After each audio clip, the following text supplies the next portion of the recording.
Bonjour, je suis David de la société Bicharp. Alors je vais aborder maintenant un sujet qui concerne beaucoup de nos clients frontaliers, c'est-à-dire la vente d'un bien immobilier financé par un prêt en devise.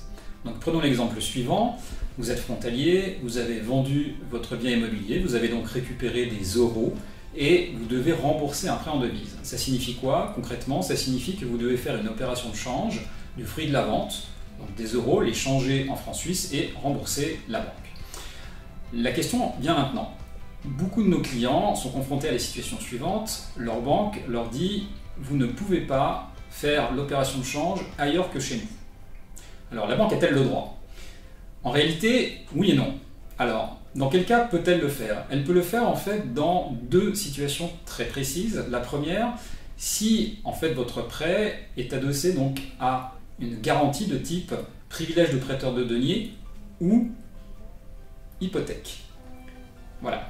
Ça, c'est dans ces deux cas-là, effectivement, la banque est en droit de refuser, mais d'ailleurs, en fait, c'est même le notaire qui va renvoyer directement l'argent sur le compte à la banque. Donc là, effectivement, elle a le droit de le faire.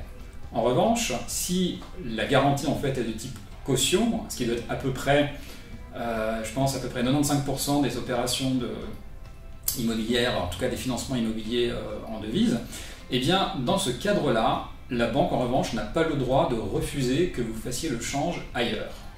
Alors, concrètement, pourquoi la banque est-elle réticente? Alors, elle est réticente pour plusieurs choses. Probablement pour une question financière, on verra ça tout à l'heure, mais aussi parce que, en fait, elle veut s'assurer que l'argent de la vente, en fait, vous allez bien, en tout cas, l'utiliser pour rembourser le prêt, ce qui est tout à fait logique, hein, elle est quand même engagée sur ce montant-là. Bon.